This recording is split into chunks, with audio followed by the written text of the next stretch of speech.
in the Vedas, actually, they were expecting a God. They were expecting a God in Vedas, who will come down in this world to release from the bondage of sin. So I was gradually studying this and who is this God, and finally I have one priest advised me to become a student of Rig Veda. I see.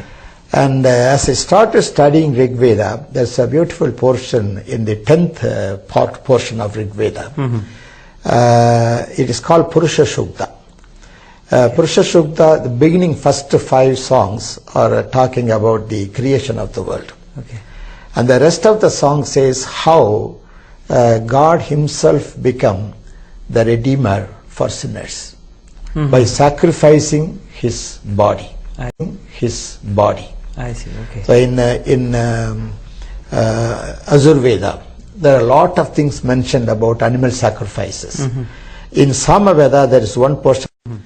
It is called Purusha Shukta.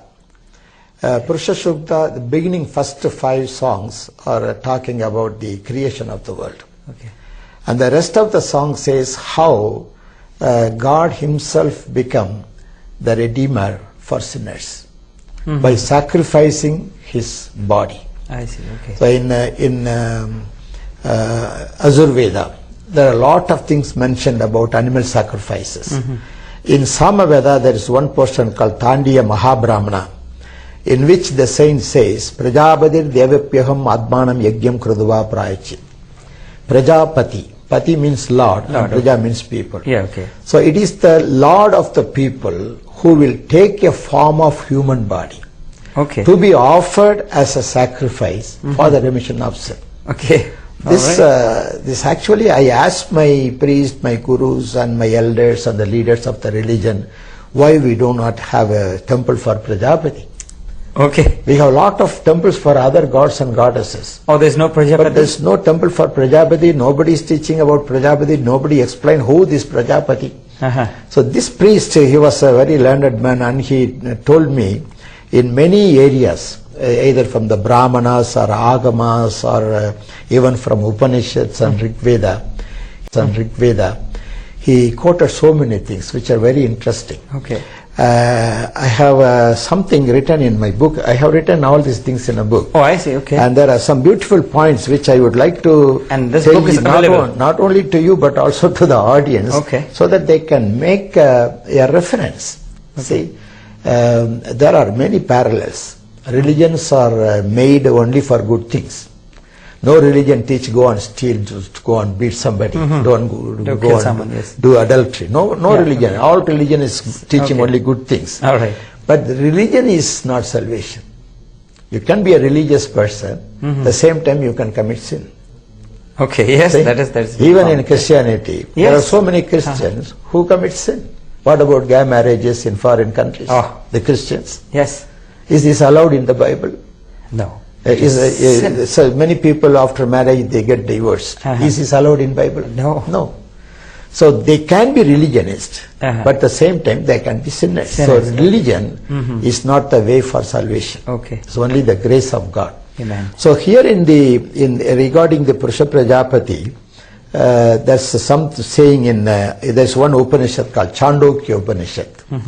The very first chapter, and this chapter 6 says that Prajapati should be a sinless one. He's called Nishkalanga Purusha. He's a sinless one.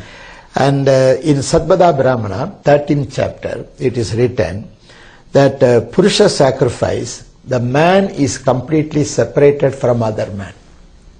The sacrificial Prajapati should be separated from other man. To show the separation, they used to keep a wild creeper, the thorny creeper on the head of the Prajapati. Crown of thorn. That is in the Satpada Brahmana. I see, Then again in the Purusha Shukta, Rig Veda, it is said, when the Devas want to sacrifice the Purusha, God the Father was silent. And also in Aidriya Brahmana, chapter 2, Sloka 16 says, that the sacrificial animal should be rejected by the parents, by the brothers and sisters and relatives and friends. Should be rejected. And in Rig Veda 5th chapter 46 verse says that Purusha Prajapati, is a silent sufferer. Okay. He will be silent. Yeah, he'll be silent, not open his mouth. And in the Sadbada Brahmana, it says that the sacrificial animal should be tied to the post. All right. See, it is called, have you seen in Hindu temples, there is always a post in front of the door, the main door. That's a post stand. Even today, every Hindu temple has a post. Is a post? Yeah. Okay. As soon as you enter the main gate, you see the post there. They say this post is used for flag hoisting. It's not for flag high. It is called upastampa, in which the animals will be tied. Oh, I see. And the pujari will come and sanctify the animal. Then the animal will be taken to the altar to get its sacrifice. Oh, I see. Okay. So even which temple you're talking about? I've seen other temple and I didn't see in the Hindu temples, especially Shaiva temples. Okay. They still believe in animal sacrifices. Oh, I see. And even in India, even today in some villages and small towns, these animal sacrifices are being done. And I made a photograph of this animal sacrifice and put it in my website. Okay. So you can go through that and find it. Yeah. It's called agniministries.com. Agniministries.com. Or small letters. All right. And also it says in Aitareya Brahmana that the bones of the sacrificed Purusha should not be broken. Wow. That is in Aitareya Brahmana chapter 2 verse 6. These are points toward pointing out to Jesus. That's how his bone was not broken. Crown of thorn you're talking about. This was my great faith on those days. I see. I was searching who is the God? Who is the God who ever came and sacrificed his life for my sin?